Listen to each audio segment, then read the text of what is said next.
So for information I've like that. spent my entire career around some of the highest performing athletes in the world. I've worked at the Olympics. I was the official team chiropractor and wellness advisor, USA Wrestling, weightlifting, judo. I was at the 2016 Olympics with the teams there, and today, like my team cares for dozens of current and former professional athletes. I've got NFL players, a couple MLB and former NBA guys. I got a lot of NHL guys.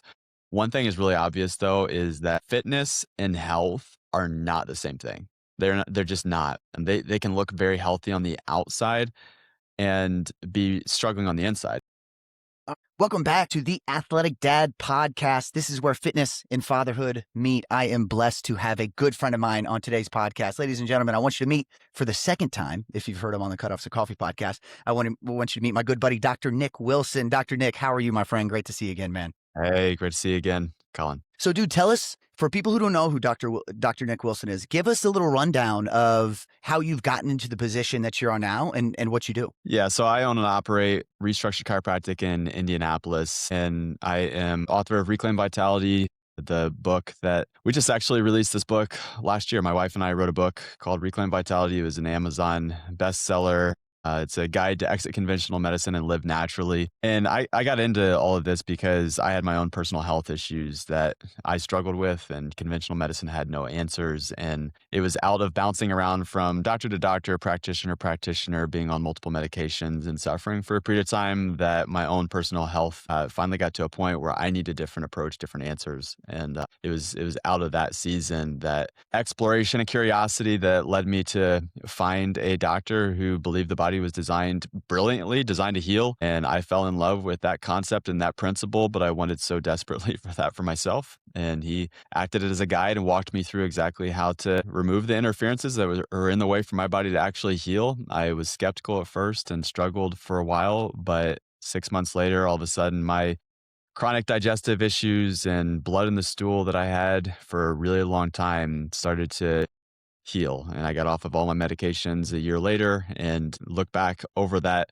time period. And that's the impetus that really caused me to recognize that, hey, there's something deeper here, something to explore, and more people needed to hear this message and need to have access and not go through the pain and the struggle, bouncing around from doctor to doctor and trying to piecemeal this all together in order to find something or a system that would benefit them. So I opened up Restructured Chiropractic, formerly Max Living, in Indianapolis 12 years ago, and it's been a blessing to the Indianapolis area, I hope, but also just a blessing to me personally, just to be able to see these families just come alive again and restore hope where there was none, and just overcome health issues that they struggle with for such a long time. So that's what really brings me to today, and just being able to help individuals one at a time. My team and I have built now one of the largest natural health and chiropractic clinics in the world. I'm proud of that, proud of my team, proud of what we've been able to do and serve, but more importantly, the families that we've been able to impact along the way. I love hearing that, man. And your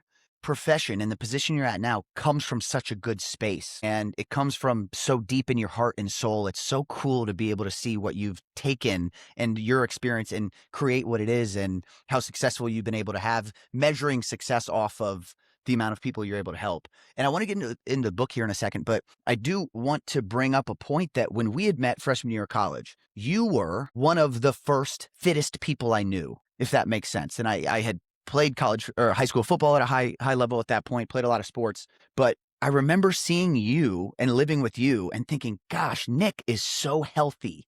A lot of decisions you made, you were going to the gym very consistently, you were eating very consistently, you looked amazing. And to hear you tell the story about really that time you were struggling is so interesting to me, because it's not something that you would be able to see by just looking at you. That was on the back end of everything too, is where I had to be like, everything that you saw was out of necessity. And you find that with people, that sometimes the fittest people are the ones who have to go to the gym for their own mental health. And they like live in the gym because they're the happiest when they're in the gym, or they eat a certain way and they avoid all these things and they avoid non-toxic things and live a non-toxic lifestyle because they get migraine headaches whenever they have exposure to Glade candles. Sometimes the healthiest people, or seemingly the healthiest people, are because there's a big reason why, and they're trying to avoid pain in the pursuit of pleasure. That's human nature, but they're trying to avoid something, or they have a hurt in the past that they never want to go back to. And I was right in the heart of it when you met me. And it's funny you say that I was the healthiest because you were the fastest. All right. I will I take that. remember I had never so you were, college athlete, wide receiver at IU, and I'm like, dude, I was like the fastest guy like that I knew growing up, and I'm like, I wonder how I measure up. And if you remember, do you remember what I'm talking about? Where we Y raced? Do you yes. remember this? Was it behind the, dorms in that Yeah, yeah. It was like yes, on it Fee Lane or whatever it was, and yes. Yeah. yeah, and I'm like, "Let's see what you got." Dude, you blew me off the line, and I had no chance. I'm like, "There is a difference, a D1 athlete, there is a vast difference between who I am and who this guy is." Any hope that I ever had with being yeah, being actually fast, I knew that day that there was people a lot faster. So, thank you for that, being the healthiest person that you've met. You were the fastest. For sure, and I so much again appreciate you saying that. It's funny, I do have that conversation pretty often with athletes who I work with, D2, D3 athletes, and then they'll see a D1 athlete come in or a professional athlete come in, and just the way that they express movement or the way that they express strength or speed, it's almost like I didn't know people actually did it at that level, and I'm Yeah. flattered that you have that memory, and that's so funny. I haven't thought about that. I haven't thought about that in a long time. What I do think about often is us throwing the baseball around as well. You and your roommate Andrew, big baseball guys, and I couldn't. I mean, you guys could throw from the ground 3 times further than I could throw with an entire like big jump step into it. I mean, we just had such great times there, but it's so funny. So much has changed, but I know the person, what I mean, who I met, and the heart of the person that I was with and got to know really well is still there. I do want to touch on too. You had mentioned the professional athlete part about people being healthy out of necessity, and we were talking a little bit off camera and talking about that. A lot of professional athletes will sacrifice health to get back onto the field, and we look at a lot of these individuals saying they have to be the most healthy people on the planet, and what you've seen from your work is that is not necessarily true. So for the former athletes that we have who are watching, what is some good information that you could give them, maybe some check marks, maybe some things they should be looking for their blood work? Like, where would somebody start if they think, well, I think I'm doing things healthy, but I want to look a little deeper? Where can they start looking And so for I've information I've like that? spent my entire career around some of the highest performing athletes in the world. I've worked at the Olympics. I was the official team chiropractor and wellness advisor, USA Wrestling, weightlifting, judo. I was at the 2016 Olympics with the teams there, and today, like my team cares for dozens of current and former professional athletes. I've got NFL players, a couple MLB and former NBA guys. I got a lot of NHL guys. One thing is really obvious though is that fitness and health are not the same thing. They're just not. And they can look very healthy on the outside and be struggling on the inside. And I guess with what you brought up about me, that I guess I was an example of that early on. I was really struggling, but I looked pretty healthy on the outside. But the reality is that you can have a lot of things that are going right on the outside, but on the inside be struggling. And some of the higher the level that you get, it seems to be more of a sacrifice of long-term health for the immediate get back on the field or the immediate performance boost. And you see that obviously. I mean, the obvious example of that would be like those who like do injections and steroids for the immediate impact, but sacrificing the long-term health. But that's the extreme. That's the extreme outlier. I'm talking more about this person needs to get back on the field, and there's $3 million at stake here, and by any means necessary, whatever needs to happen. And also with trainers and all good intentioned people and dietitians not really thinking about ingredients or toxins or long-term health impact of some of the things that they're doing. And so I see the people when they're in their 30s and 40s and 50s and have had the years of called abuse of themselves, because again, it's not anybody else doing this to the athletes. They're choosing to do it for themselves. But on the back end of that, eventually it creeps back up. Eventually there's an impact, and eventually we all have to pay the piper for our decisions that we've made. And so if there's one thing to ingrain right now, it's not a blood test, it's not like markers, it's that health being recognized as your greatest asset is so incredibly important. So if there's a dad, I'm 40, I just turned 40, and they've got a young kid coming up, like the understanding that health is that kid's greatest asset. And so we don't sacrifice long-term health for immediate performance gains. So what does that mean? It means that we're not gonna take dirty supplements or toxic supplements. We're not gonna, just take an antibiotic in order to get over this thing so we can get back on the field much quicker. Like, no, there's a process and a governance or an allowance for the body to do what it's designed to do, which is heal. And a lot of times we interfere with that by the things that we're doing. And whether that's the food that we eat, the drugs that we take, the household cleaners we get exposed to, the antiperspirants, the everything that goes into and the aluminum that's in an antiperspirant. These are all little things that make such a big difference. But if it's not in any type of consideration, then it's pretty flippant, and we just think about performance long term. So that is a roundabout way to say that really health is your greatest asset, and prioritizing health is abnormal right now. And so there's got to be a paradigm shift of understanding that what health is, where it comes from, and the priority of health and longevity and true vitality. That's the difference. That's the difference of somebody who has a long career and they're not paying for it at 40 and 50 years old versus somebody who is. I like what you mentioned about everybody who's working on these staffs, everybody who's involved with these athletes have good intentions, but Hmm. you're probably not going to hire a person to take care of somebody after in their interview they say, I know it's supposed to take them 6 weeks to get back. I think they should take 12. I know Yeah. this injury takes 6 months to get back. I'd like to see him on the field after, in 2 years. And that person's not going to be a part of the team ever. So Right. so that's not it's really so recovery and performance are different.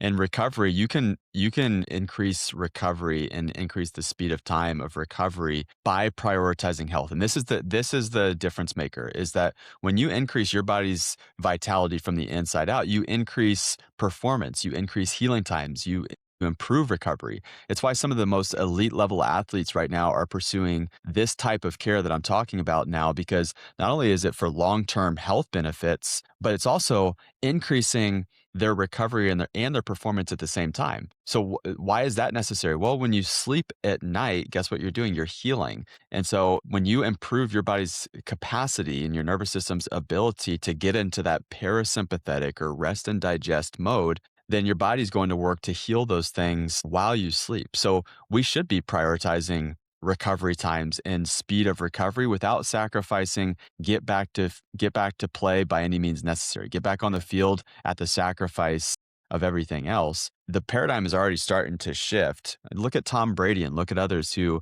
had longevity in their careers. Look at their habits. They're insane. Look at Yeah. Wemby's habits right now. I mean, but that's becoming more of the gold standard of, okay, these guys are actually prioritizing their health.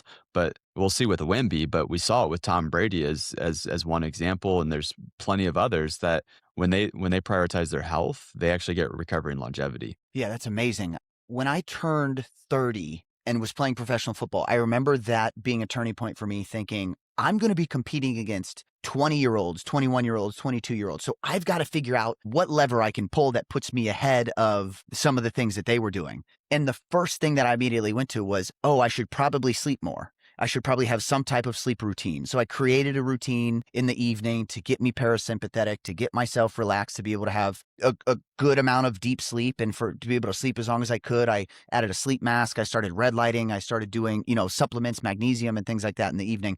And it was such a small change, but I was able to continue for 3 more years, 30, 31, 32. I played up until I was 32. And I felt as good, if not better, than I did at 21 and 22. And I remember guys coming to me and saying, like, how are you still doing at this age? And I felt like I couldn't say, oh, I'm just focusing on recovery more, because that sounded silly. But that was really the big difference. I come from obviously a strength and conditioning and training background. I think that's important. So I was still training. I was probably training smarter than I was in my 20s when I was in my 30s and playing. But that was such a big unlock for me, was to just dedicate time to recovery. What are some of the things that you see your athletes or your clients doing, simple changes like that could really have a big effect on people moving forward? But you're a perfect example of this right now. I mean, what is your vertical right now? 39. Just tested 39, 39 at 39 years old. Yeah. 39 at 39. I love that. Yeah. Listen, I've seen 60-year-olds move better than 40-year-olds because they finally started to give their bodies, what they actually needed, and prioritize call it recovery, but really this is what we're really talking about is daily performance.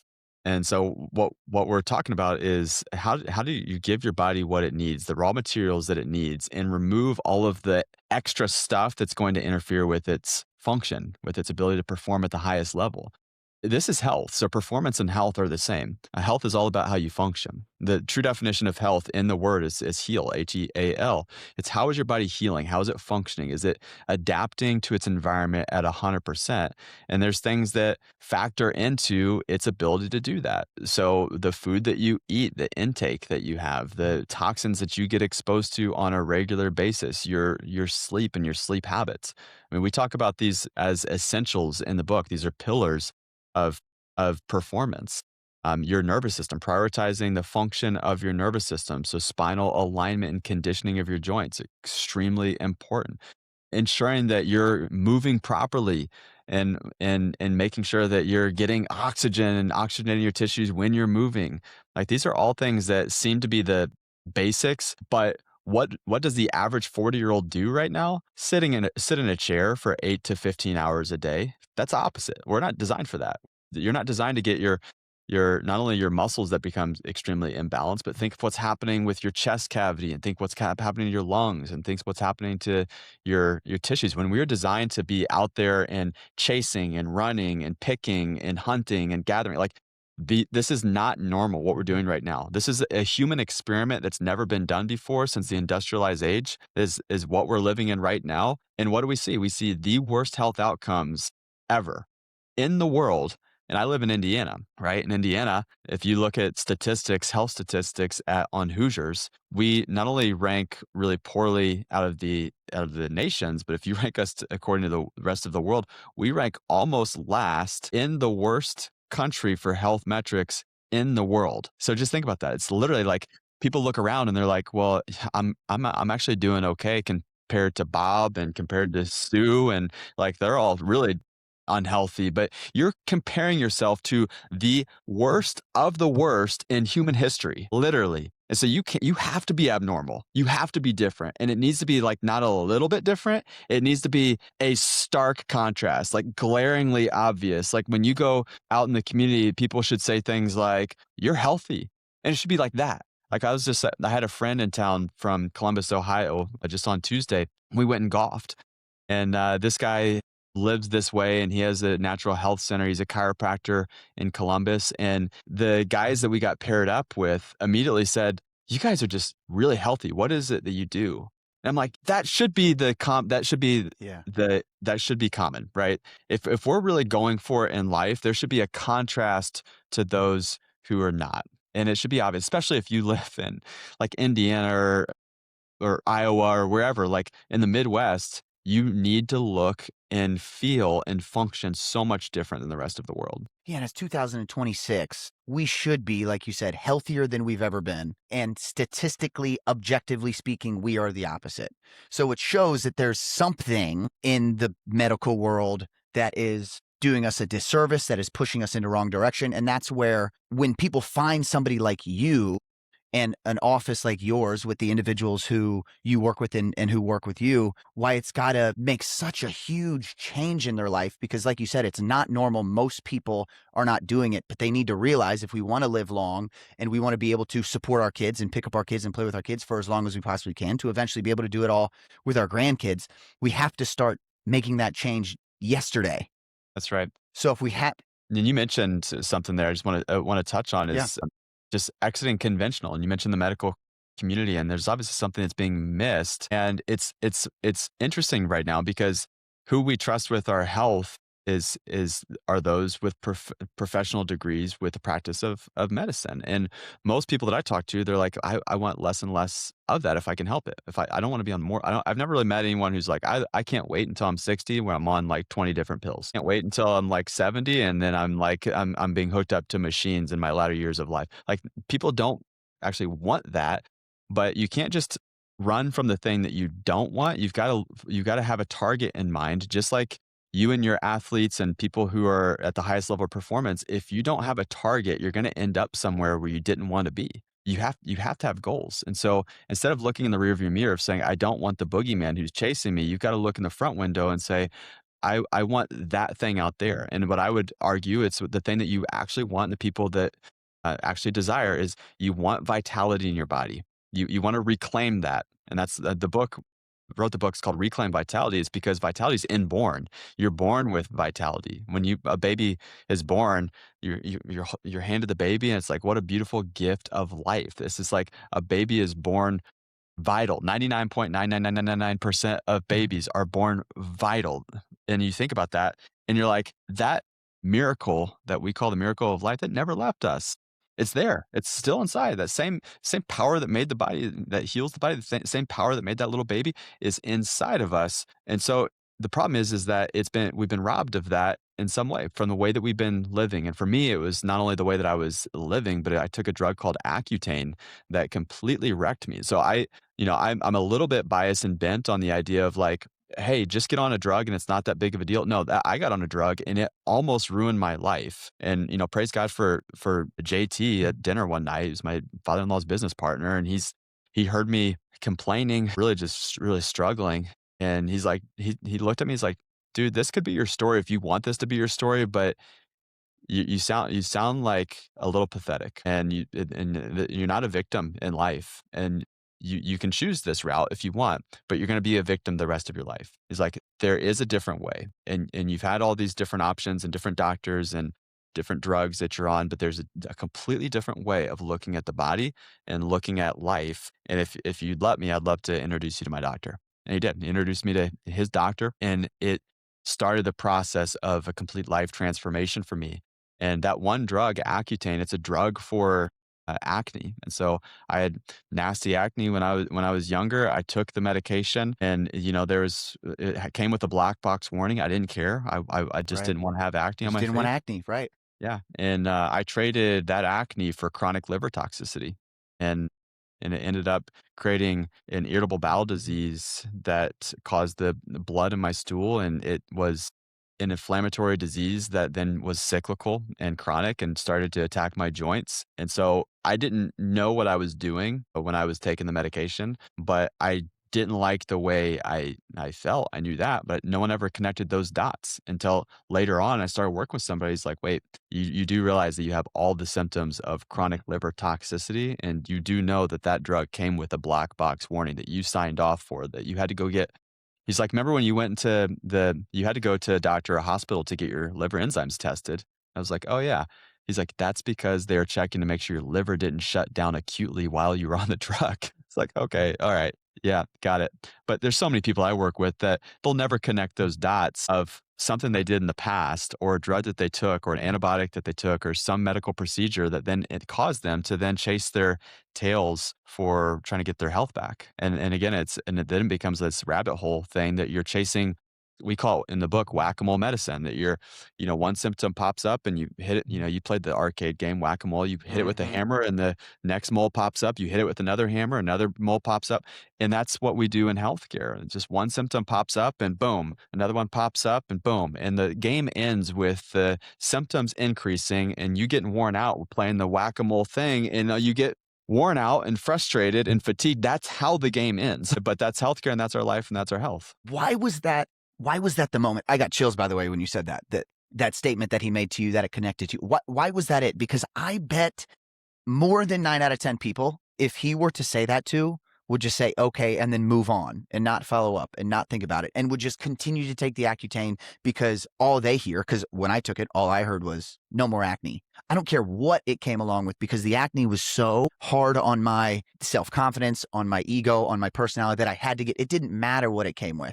So I wouldn't have been willing to hear that. So what was it about that time, that moment, what you were feeling that you actually made that connection? And we realize too, when working with even, let's say, individuals who want to lose weight, there's always a moment where they say, now I have to make the change. But it takes a long time to get to that point. So what was it about that specific situation that you Sometimes were it's able to not even connect to? length of time. Sometimes it's that the pain has gotten to a point where now the discomfort, the suffering got to a point where it's no longer, call it, tolerable, or it becomes, for me, it became like, crap, if something doesn't change, this is my life. And I come from a family who, the Wilson men, don't live very long. That's what was always said to me. And now, listen, like by God's grace, changing the Wilson name here moving forward. Like my dad has outlived his a lot of his brothers and his father, and he's completely changed his life. Like you wouldn't believe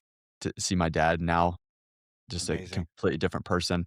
But for me, as like I had that ingrained in my brain that like, okay, and you're worse than them, by the way. Like you're dealing with stuff that they've not dealt with. And if you don't change now, it's not just like you're going to live a short life. Like this is going to be your life. And I think sometimes we're either motivated by pain or pleasure, like the pursuit of pleasure or the avoidance of pain. And for me, that got to a point where I'm like, I had something radical needs to shift right now. And I feel like if it wasn't for that doing it right then, it it would have gotten to a point where it would have been a lifetime of dealing with this and chasing the symptoms and managing. We manage diseases. We don't heal diseases. Like you manage diabetes, you manage all these things. You manage heart disease. You don't heal heart disease. And that's the unfortunate thing, right? So you want to be able to heal. You want to get into a place of healing. I didn't know that that was even possible. I thought I was going to have to manage this and manage the decline long term. And so when Jeff said that there's a different way, that there is healing that's possible and your body's designed to heal, that resonated with me because I'm like, that resonates with what I believe to be true about the body. But also, like, I'm clinging to anything right now that's going to offer me hope because I desperately don't want to be in this situation. So I think I was primed to answer your question. I think I was Yeah. primed. Yeah, that's amazing, and congratulations to your dad, and for him to be able to have that transformation in front of his son, for his Hmm. son to be able to see it, I mean, has to be that much more powerful, and he's gotta have a positive feeling about it, and obviously you do, and you wanna pass the same information down to your kids, and that's something that I think now with our generation, we're starting to see that we can disrupt some of those things that have been unfortunate along the timeline of our family, some of these situations where we think, "Oh, well, genetically, we don't last very long." And now what you're saying is we are starting to learn that there are things that we can do to actually interrupt and change those patterns and to make changes so we can be better parents for our kids and better husbands and live longer and be able to support more of, that healthy lifestyle and the process of being able to live longer and healthier and having parents who us as kids are proud of. I know my dad is a huge inspiration to me as he's in his early 80s and he's still vertical and he walks around and we text about training and protein intake, and those are things that pushed me as a younger son to an older father who had me at 45 years old. I remember living with that same thought process of like, man, my dad had me older. He's not going to be around as long as some of my other friends' parents will be around, but he's doing incredibly well in his early 80s, and that is exciting for me and amazing for me to be able to see now a relationship that my daughter has with her grandfather when she's 2 and he's, you know what I mean, 84. It's so cool to be able to see. What was it? Was your dad always like that? Was he always like Yeah, into yeah, so health? he's just, like, always been fit. It's funny, he tells a story, I got the opportunity about a year ago to interview him on this podcast, and just, he was sharing 80 years of experience and just incredible moments, and I always remember asking him those kind of things, like, Why did you do that? How did you do that?" And early on, when he started exercising, it wasn't cool. Like, you would get picked on for exercising, because it wasn't the guy with big muscles who everybody looked up to. It was the skinny, lean guy smoking the cigarette. But my dad was bullied by enough of those guys where he thought, okay, if I just get bigger and stronger than all these dudes, I'm not going to have a problem with these guys. And so he did some competing, some fitness competing as well, was super strong. And he started training me at 13 years old in the basement. And so that's kind of where all of my love for fitness and health started. And just to see that he's been able to continue it is just been so awesome for me. And he's always been a great ear for me to bounce things off of because he's experienced that. And we've always been healthy and fit and athletic in my family.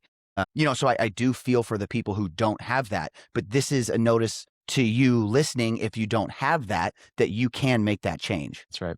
Yeah, you can change that. You can be the rock that redirects the course of the river in your family. Yeah. I mean, Amazing. that's been a mantra for me for a long time is like, and I felt like I was inspired, right? So like Yeah. when I started to get healthy and when I felt like, God helped me to turn my life around, that was like a big part of that was, no, it's not just for you, it's going to be for others. In fact, it's going to be for your family too. So you're going to redefine the Wilson name, and the Wilson name from here moving forward is going to look different. I thought that was from me and my kids and their kids moving forward. I didn't know it was Yeah. going to go up. right? For like my dad and for my family, that direction. But man, what a blessing it's been to see that part, to see like my dad getting healthier and him changing his life. But you can be the rock that redirects the course of the river in your family's life. And genes might load the gun, but it's what you do that pulls that trigger. And the reality is you don't even have to live perfect to either pull or not pull that trigger. You can live better, and your body's constantly going to adapt and heal and recover by just you making individual decisions every day that are better. It's, again, no one's perfect. I'm not perfect. Colin, I don't think you're perfect. You Yeah. looked really good, by the way, Thank you. but I'm trying my yeah, best. I Thank you. mean, Yeah, yeah, but not perfect for sure. 39-inch vertical at 39 is very impressive. You're Yeah, raising the thank you. bar, but Thank we're you. not perfect, right? And so Right. the idea of perfection being the standard, it's not. It's that you keep making good decisions daily and look for the ones that you're making that might be outside of your standards or outside of what might be good, what you consider to be a healthy decision, but then the wideness of what you do, it narrows. And so like your y the parameters of what you do gets better over time if you make those types of decisions. So what I mean by that is like the things that become acceptable are no longer acceptable over time. The things that you once did you're like, "Oh, that was okay to go to McDonald's or whatever." And now you're like, now 5 years later, you're like, "I would never go to McDonald's." Or it's okay that stopped at the gas station and had whatever the gas station hot dog. You're like, "I would never do that." Like those are extreme examples, but if you're committed over time, what becomes optional or what becomes things that are on the table are no longer even options. If in fact you're like it's like grotesque, or you're like, that's disgusting. I would never do that, because you change who you are. Yeah. It becomes it becomes a being, like who you are changes over time, and then your habits follow that. You said something on the Cutoffs and Coffee podcast, episode 10, for anybody who's interested, years ago, that dude has stuck with me, and I've been so excited. I'm glad you brought that up because I'm so excited to share this with you. You said, and I've never forgot that. You said, I would not fuel my body the same place that I fuel my car. And every time that I'm on a road trip or I'm stopping at a gas station to fill up, I think that. And I don't then go in to eat things at the gas station that when I would usually, in my youth, I would travel, I'd buy chips and pretzels and do whatever and then be on the road. I don't ever do that anymore. And it's Awesome. Love to a hear that. non-negotiable. If it's anything, it's an energy drink and a protein shake or something like that, but it's not what I would usually get. And that is to you, because that is what you said. And that hit me like a rock. I thought, oh my gosh, I've been doing this wrong. And again, now it's just a non-negotiable. We just don't do it.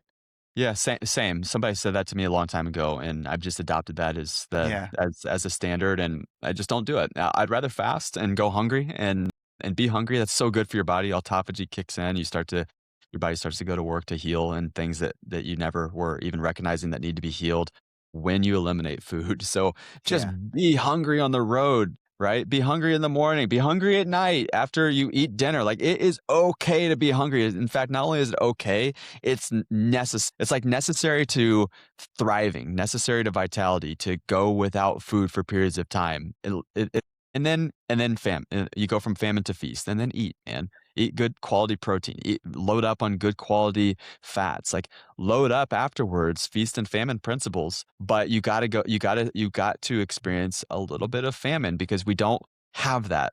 We're Americans. It's built in Right. that you have food. Literally, I can look out my windows right now and see food places right now. No one is going really without food. They're going without quality nutrients, though. There's a lot of people who are overfed and undernourished, and there's a lot of Americans, not just in our inner cities, a lot of Americans who have money, who are just loading up on junk calories, and they're always full. They never get to experience the feeling of actually needing food. Yeah. I'm so hungry. I'll die if I don't eat. I mean, those are Oh my some of the god. funniest things. It's like, Yeah, I mean, it's like we you got hear to it work shift with our people, right? mindset. Like, Yeah. they're like, God, and like, it's like what we deal with our kids. Like, I deal with that with my kids. Like, I am starving, Dad. It's like, you live in Zionsville, bro. You are not starving. Like, I promise you, you will be fine. You are not starving. But then it's funny, because then I hear the same things from clients. And my team works individual with patients and helps them. And so I don't sit down one to one like I used to. But I remember I would hear that from patients, like, I don't know, I tried to, like, not eat after dinner, and I was starving, and in my mind, I'm like, "Are you 14? Are you a child?" Like, You're 75 pounds overweight. Do you recognize that? Like, do you realize, like, what the disciplines that it's going to take in order and one of them is you just going to bed without eating chips. Like, this it's a simple thing, but it's gonna be a Mm. difficult thing for you. And so we gotta talk back to ourselves sometimes because we all have those, like, "Are you child?" moments. Like, "Oh my god, this workout is so hard. I think I'm gonna die." Like, you just are not conditioned. Yeah, yeah. Just You like you haven't been you are moving very selecting much. the weights also, like, you are in a air-conditioned environment where you are choosing what you do. You're gonna be okay, trust me. You will be just fine. You know, just like that's the one thing about high level athletes that I so respect is just their commitment to the mundane and boring over time. It's just like it's like boring consistency. That's what I've seen is like one of the things that I respect so much about high performers, and whether it's in athletics or whether it's in something else, is their commitment to the boring, mundane, and then their levels get better and better over time. They just out-boring everyone else. No one else is committed to the boring mundane. They're just so committed to, like, "I'm just gonna go throw 100 passes today to some random guy, some 35-year-old who's running routes for me." Like, and I'm gonna Yes. do that every day when the other person's not willing to get up and do that. Or I'm committed to this certain routine or this sleep pattern or this daily or nightly habits. Like, boring, mundane, consistent over time. That's what wins. It's funny because that's something I struggle with when it comes to creating content and being somebody who coaches people online. That's obviously a part of the job, but it's so boring. The things that are going to make you successful is so boring. How do I package that up in a way that is going to be exciting for you? And there's going to be a hook that you're going to hear that's going to keep you past 3 seconds to actually be able to hear the important information. When all of it is just committing to doing something consistently and doing it over and over again, even though it's boring and it's not sexy. But like you said, we know that's the thing that makes a change and that actually long term, those habits are what allow us to be in the healthier, again, trying not to compare to the least healthy people on the planet. But Right, and you if we were just do honest, that. like, the real hook that's real is, like, put down your phone and do 30 burpees right now.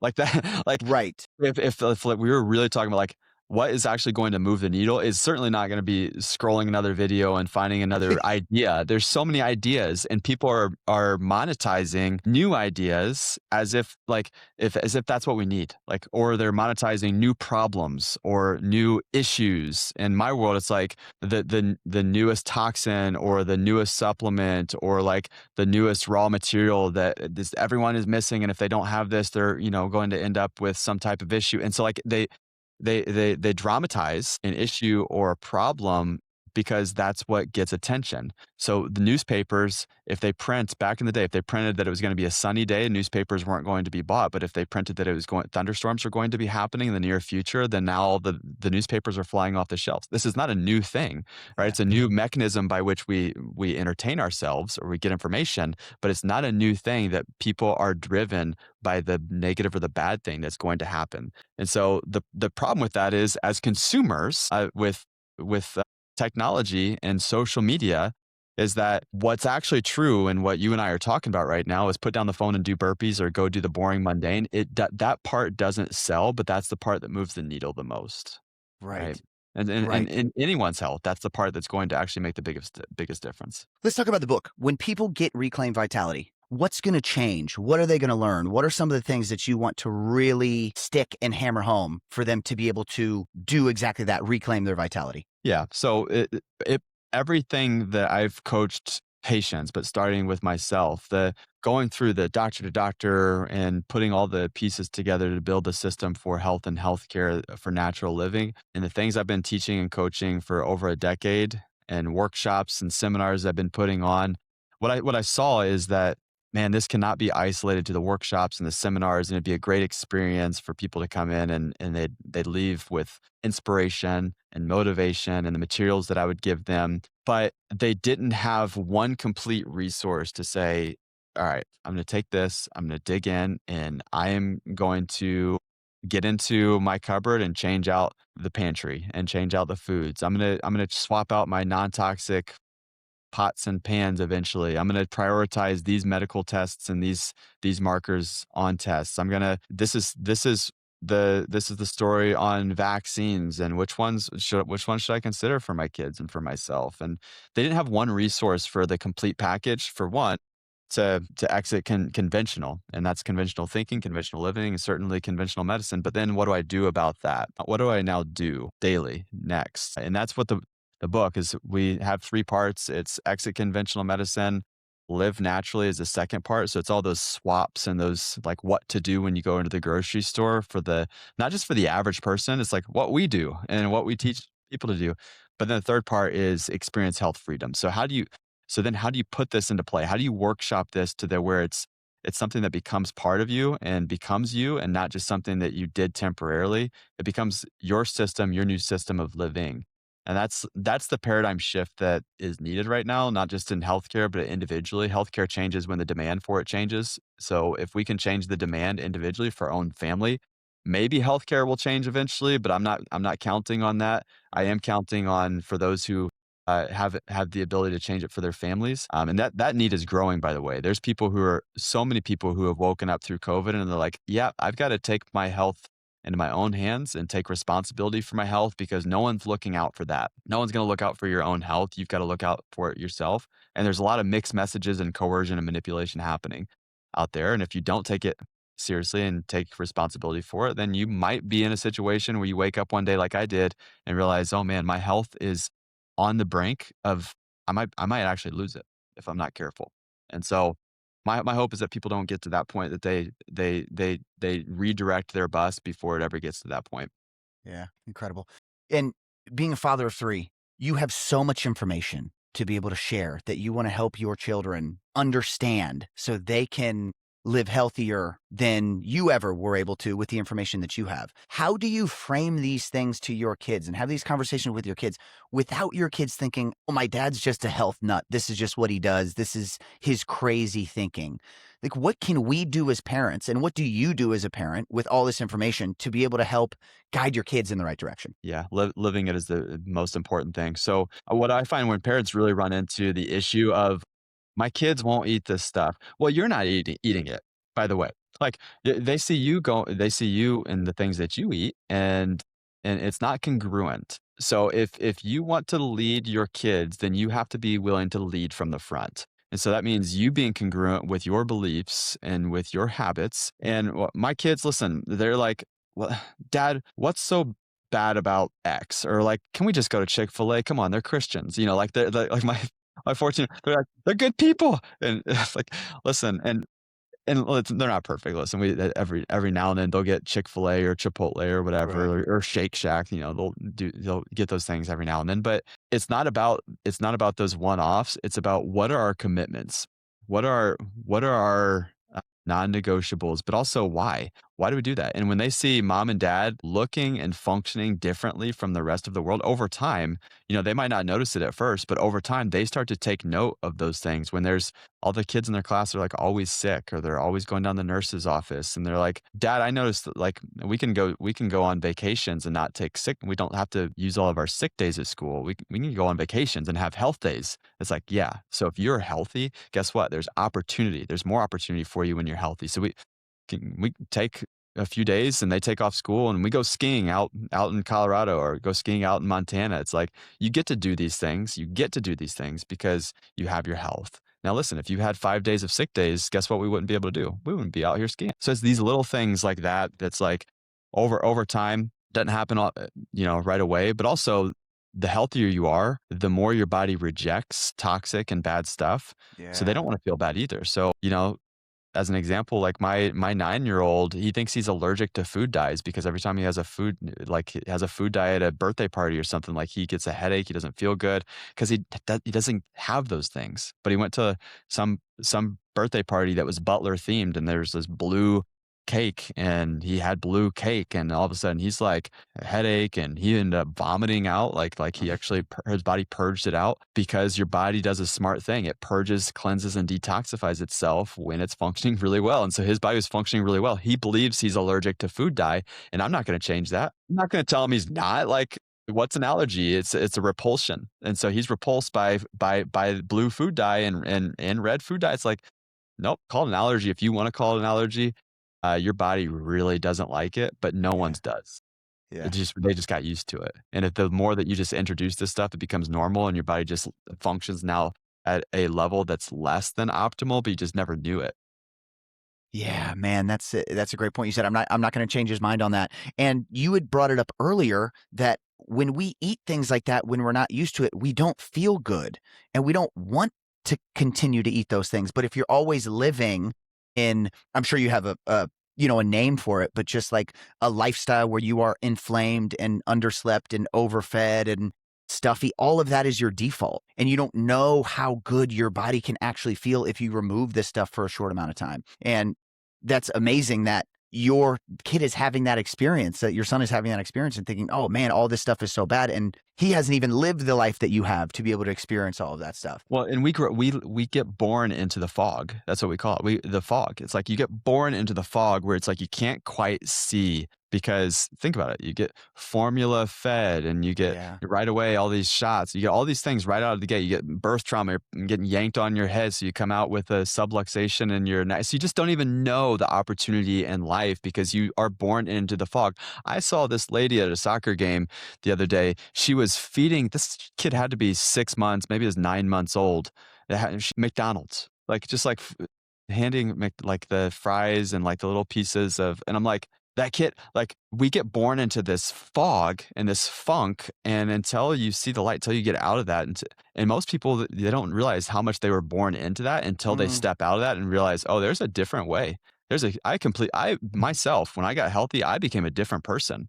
Like, my brain was sharper. My recall, my memory was better. My energy was better. Like I didn't know that that was even possible.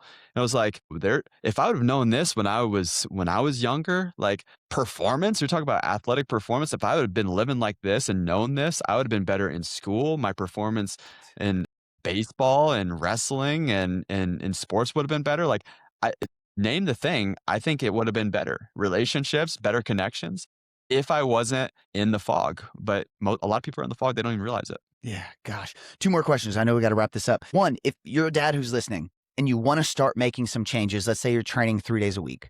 What are some suggestions that you can give them when it comes to their training? We talked about some spinal alignment stuff earlier, kinda like getting the nervous system going in the direction that it needs to. What are some things that they can do while they're training and then also while they're not training around some of the decisions they're making? Yeah, so we talked about recovery, but prioritizing recovery. So that means like what does that really look like functionally? It means blue light as one example of minimizing blue light, of not shocking your nervous system at times that you're supposed to be recovering. So this is something you probably won't get in a lot of other places that would be of high value and impact is lighttime night.